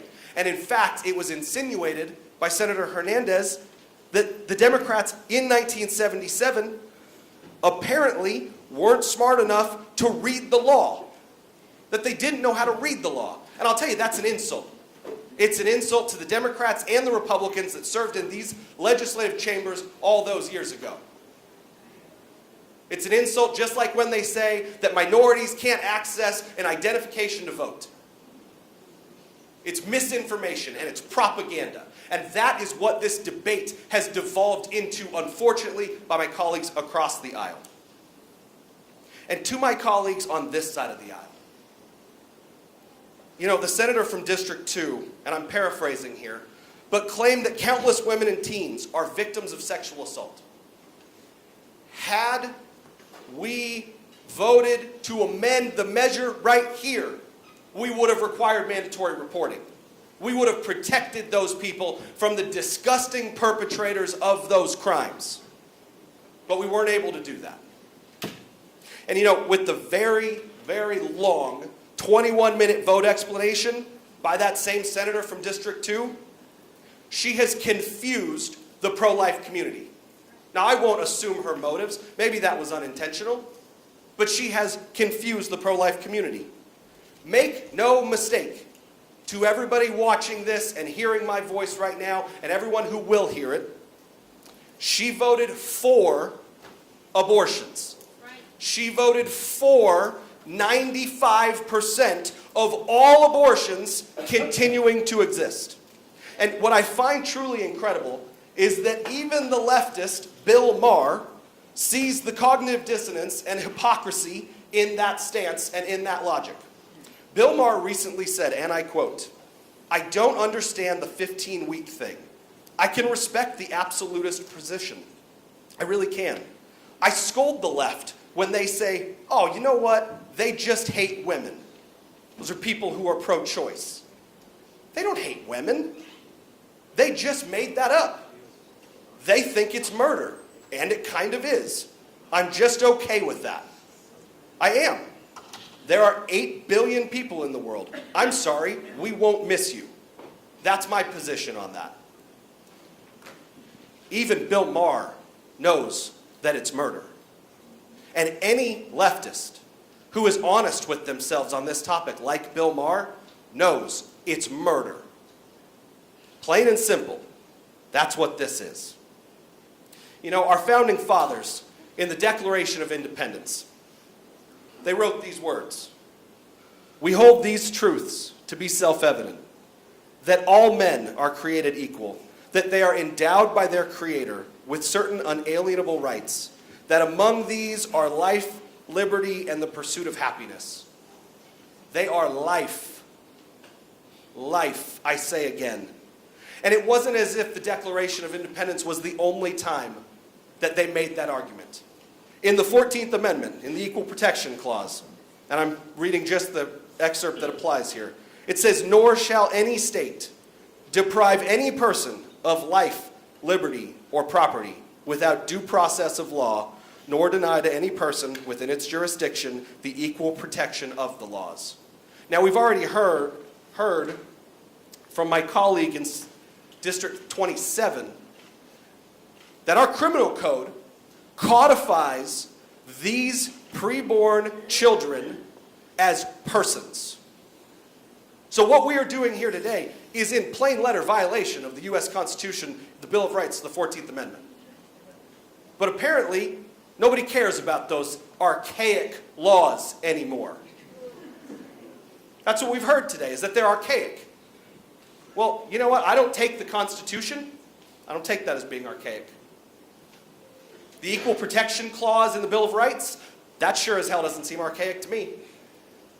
It seems like it was divinely inspired. It seems like it was designed for a day just like this. So what are we actually doing here today? For all the knuckleheads in the media, let's go ahead and put it on record, okay? What are we doing today? Now, according to the Guttmaker Institute, no friend of the pro-life community, okay? The Guttmaker Institute is a pro-abortion research center.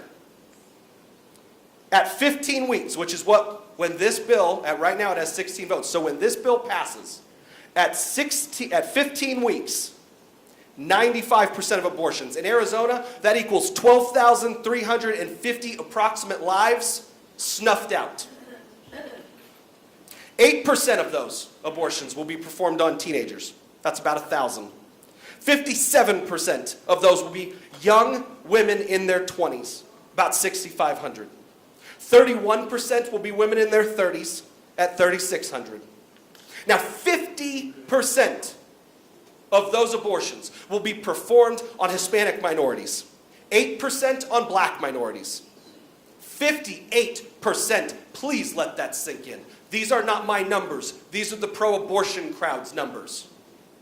58%, 7,200 lives from those communities will be snuffed out if this bill passes.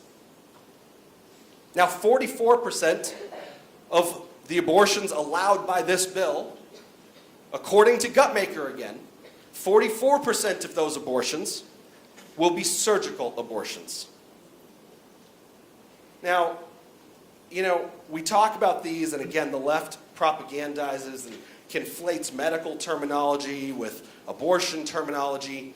But let's actually look at what one of these surgical abortions looks like. If you could see her baby, which is quite easy on an ultrasound, she would be as long as your hand, plus a half from the top of her head to the bottom of her rump, not counting the legs. Your patient has been feeling her baby kick for the last month or more, but now she is asleep on an operating room table, and you are there to help her with her problem pregnancy. The first task is to remove the laminaria that had earlier been placed in the cervix to dilate it sufficiently to allow the procedure you are about to perform. With that accomplished, direct your attention to the surgical instruments arranged on a small table to your right. The first instrument you reach for is a 14 French suction catheter. It is clear plastic and about 9 inches long. It has a bore through the center, approximately 3/4 of an inch in diameter. Picture yourself introducing this catheter through the cervix and instructing the circulating nurse to turn on the suction machine, which is connected through the clear plastic tubing to the catheter. What you will see is a pale yellow fluid that looks a lot like urine coming through the catheter into a glass bottle on the suction machine. This is the amniotic fluid that surrounded the baby to protect her. Now, with suction complete, look for your SOFR clamp. This instrument is about 13 inches long and made of stainless steel. At the business end are located jaws, about 2.5 inches long and about 3/4 on an inch wide, with rows of sharp, rigid teeth. This instrument is for grasping and crushing tissue.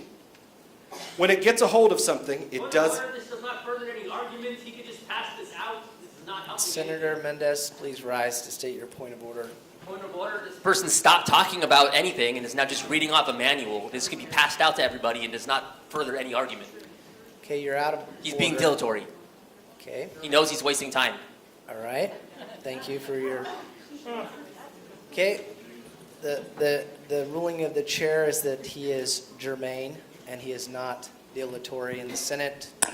We have the pleasure of speaking as long as we want. Thank you, sir. Thank you, Mr. President. Proceed. This instrument is for grasping and crushing tissue.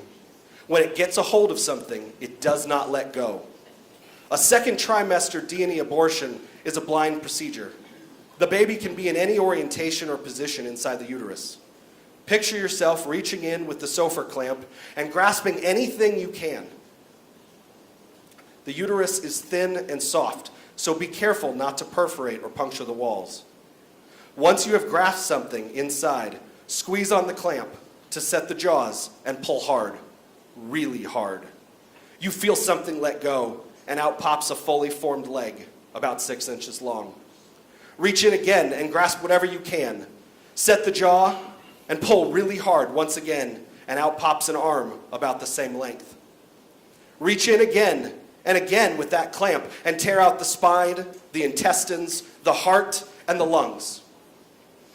The toughest part of a D&E abortion is extracting the baby's head. The head of a baby at that size... Point of order, I feel the ruling of the chair. You both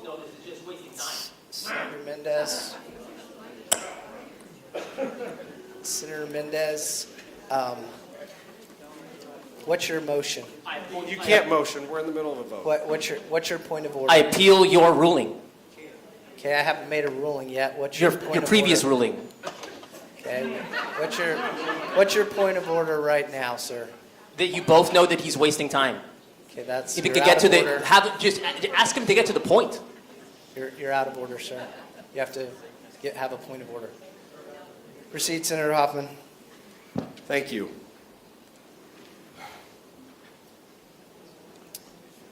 The head is now free-floating inside the uterine cavity. You can be pretty sure you have hold of it if the sofa clamp is spread about as far as your fingers will allow. You will know you have it right when you crush down on the clamp and see white gelatinous material coming through the cervix. This was the baby's brains. You can then extract the skull pieces. Many times a little face will come out and stare back at you. Congratulations. You have just successfully performed a second trimester suction D&E abortion. You have just affirmed her right to choose. That was testimony given to the United States Congress by Dr. Levatino, a former pro-choice abortionist who realized that what he was doing was not health care. It was murder. And it is heartbreaking. As Senator Kern said, the Democrat Party policies today have sadly become the policies of death and destruction. As Senator Mesnard said, safe, legal, and rare used to be the mantra of the Democrats. But as you can see on the board, it is no longer the case. In fact, we don't have to look much farther than just partway across the country in New York, when just a few years ago, approximately 2016, I think it was, when they erupted in raucous applause at allowing partial birth abortions, so the misinformation that they don't happen, Democrats in the New York Assembly sure cheered loudly when they authorized it. That is a procedure even worse than the procedure I just described.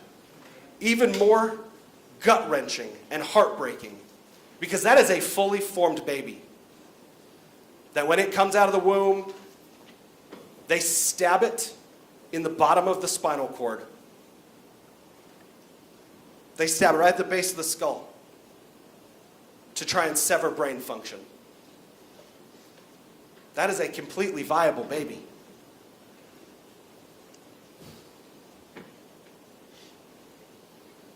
Friends, these policies are literally, and I don't mean that in the New Dictionary form of figuratively, I mean they are literally destroying America. They are destroying American culture and American society and America's viability as a nation. You probably, or maybe you didn't, you maybe saw that recently the U.S. fertility rate fell to only 1.6 children per woman in 2023. That is the lowest it's been in American history. That is fewer children than in 1980. Now, to put that into perspective, in 1980, America had 100 million fewer people in it. And yet there were fewer children in 2023 than in 1980. We can go through any number of reasons for why this is. One, certainly of which, is the cultural Marxism that has permeated American governments, that has permeated the political class, the postmodernism, where we've completely abandoned objective truth and reality. We no longer believe as a society, I do, but as a society, we no longer believe that there is truth, that there is the truth. Society tries to tell us, well, it's your truth. That's not truth. That's opinion. The truth on this issue here today on this issue up on the board, the truth, the only truth, is that this is allowing 12,350 murders to occur in Arizona every single year. The truth is that Katie Hobbs and Chris Mays have said they refuse to enforce the law that is on the books, that the Supreme Court has ruled is statutorily valid. Why? Because they don't like it. The truth is that we will have over 12,000 people die because of what's happening here. And that's not hyperbole. That's the numbers from the pro-abortion community. And I guess, like Bill Maher said, it's murder. They're just okay with that. So I vote no. Senator Hoffman votes no. Senator Gallen.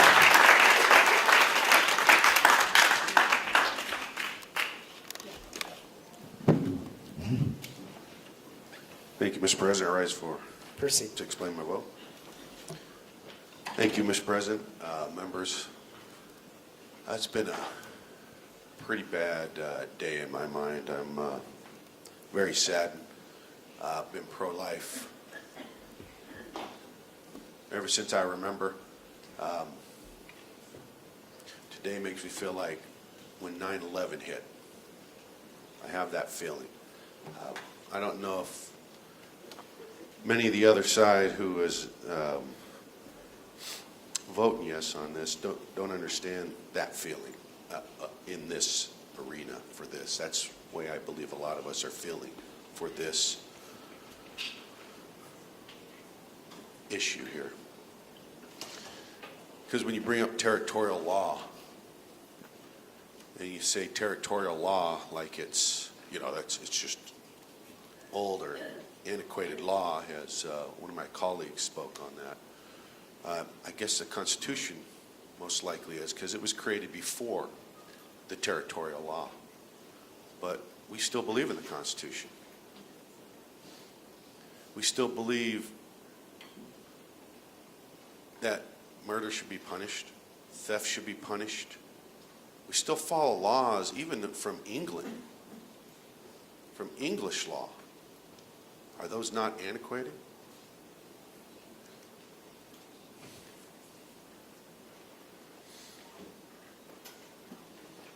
First Amendment. I am so thankful. I have the right to speak my mind as I wish, choose as an American citizen. I'm so grateful that within that we can assemble. I'm so grateful that I have the freedom to believe in my God and not be punished. My Christian faith, I am a Christian, proudly. Thank you, Lord Jesus. My faith directs me in the manner that I lead my life. And in this situation here, even as we talk about our faith and where it leads us, where it takes us, I'll speak to you scientifically. When the sperm hits the egg,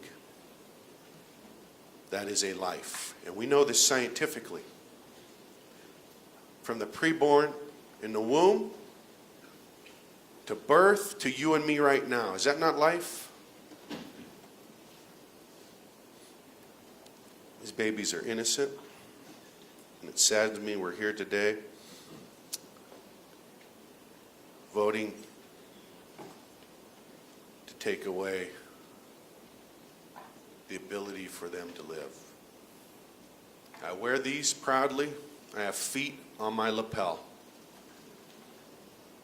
That's a 10-week-old baby's feet in the womb. And we're preparing to go to 15, allowing 15 and before. This is 10 weeks. This baby could be aborted after this.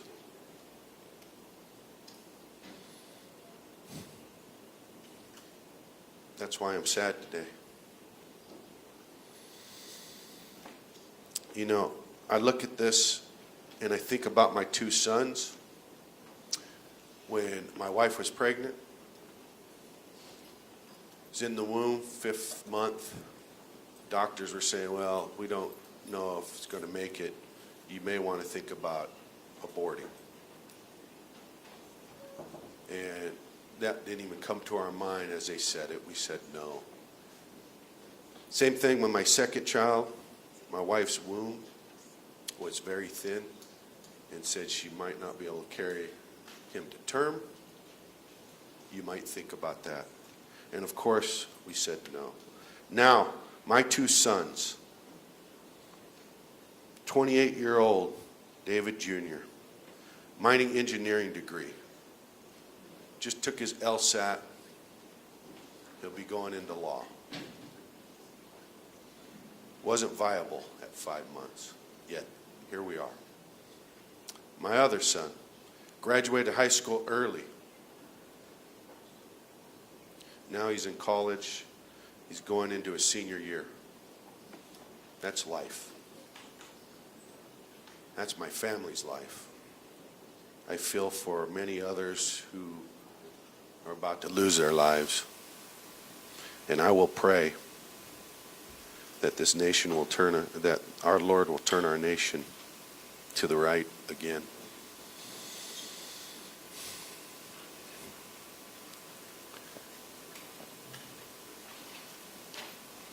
It's a tough, sad situation we're in. With that, Mr. President, I vote no. Senator Gowan votes no. Senator Carroll. Mr. President, I rise to explain my vote, please. Proceed. You know, there's a lot of points made by my colleagues here with respect to this bill that's before us. And I will fall back to what Senator Shamp had brought up, and she keyed in on a really important aspect of things. Our responsibility in this body is to really understand the intent of the law and where it came from. Statements have been made that the territorial times were archaic. I would contend if that's their position, then they consider family archaic. And it kind of fits the mantra of what's going on today with the sex trafficking, the human trafficking, the child abuse, and the other things that are taking place today. And given the size of the population of our country, the size of the populations of the world, our open borders, all of these are impacting a situation that's just so ungodly. Also add to the fact that the medical industry seems to have disavowed their Hippocratic oath to save and protect lives. And to hear them speak as they do, as if this is just a business, a financial gain of some kind. And it's most unfortunate that we're at a place like this. So all I will say is, at this point, I will continue to fight for children's lives, born, unborn. I will continue to fight against the sex trafficking and the human trafficking that's taken place. And looking at the votes on this board, unfortunately,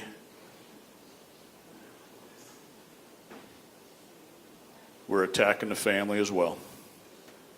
So I will proudly vote no and stand my ground for God, country, and children. Senator Carroll votes no. Senator Kerr. Thank you, Mr. President. I rise to explain my vote. Proceed. Listening to my colleagues, I really don't have a lot to add to your eloquent words, your hearts that you have shared.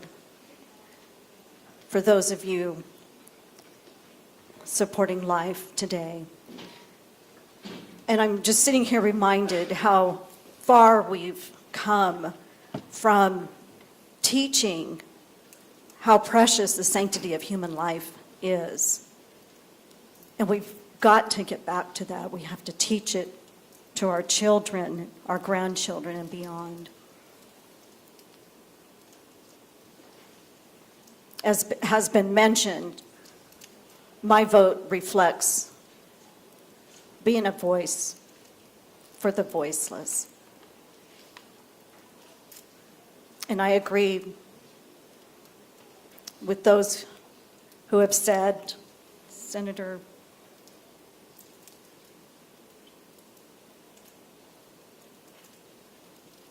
the senator from District 19, I'm grieving, I'm so sad today with him, and I vote no. Whip votes no. Senator Bennett, Mr. President, I'd like to explain my vote. proceed. The choice that we have today, I think, was correctly described by Senator Mesnard. Stay with the 1864, 1977, whatever, or the 15-week. I'm voting no because I think 15 weeks is way too long.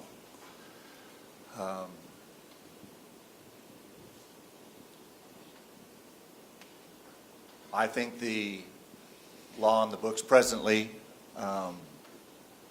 leaves out some changes that would improve it, such as an exception for rape and incest with reporting, severe mental or severe fetal defects that would not allow the child to survive at birth.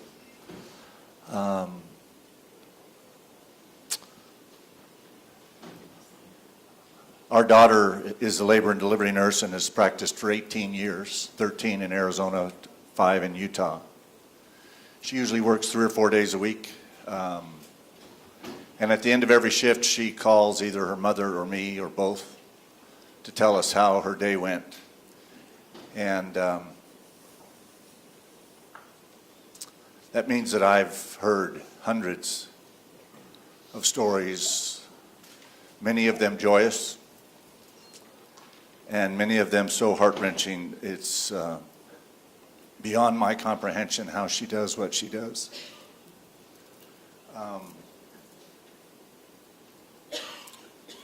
And there are situations where parents have chosen to terminate a pregnancy for reasons that are not contained in our present law. And it's difficult to craft any law that takes account for every exception, but I can't go from where we're at right now to 15 weeks.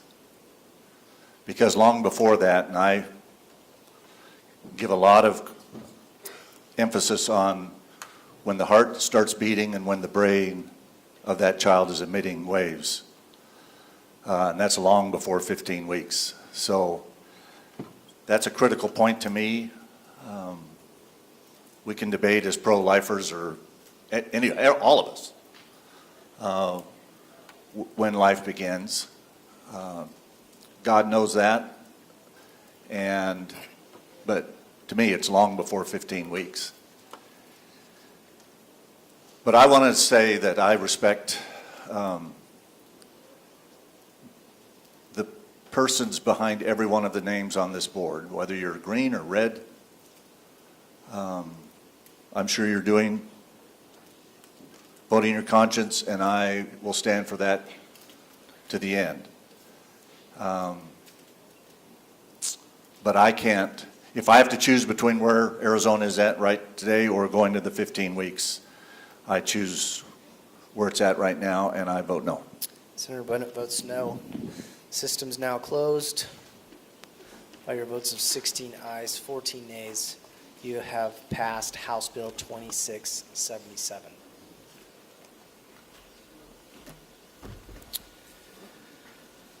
Okay. Messages from the House.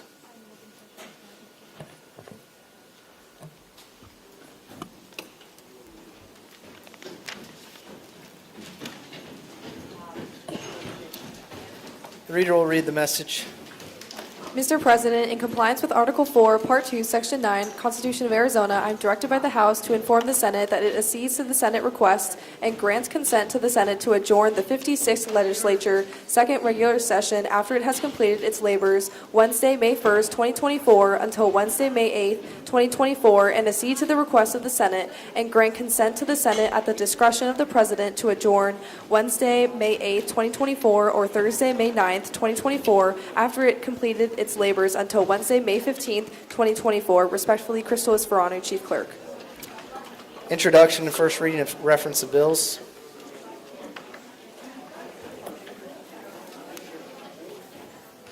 HCR 2060, Lawful Presence, E-Verify Program Penalties. Military Affairs, Public Safety, and Border Security, placed under second reading of bills. Okay, we have more work, a lot more work to be done. We are going to recess for about 30 minutes, grab lunch. We'll see you back at just Senate stands to recess.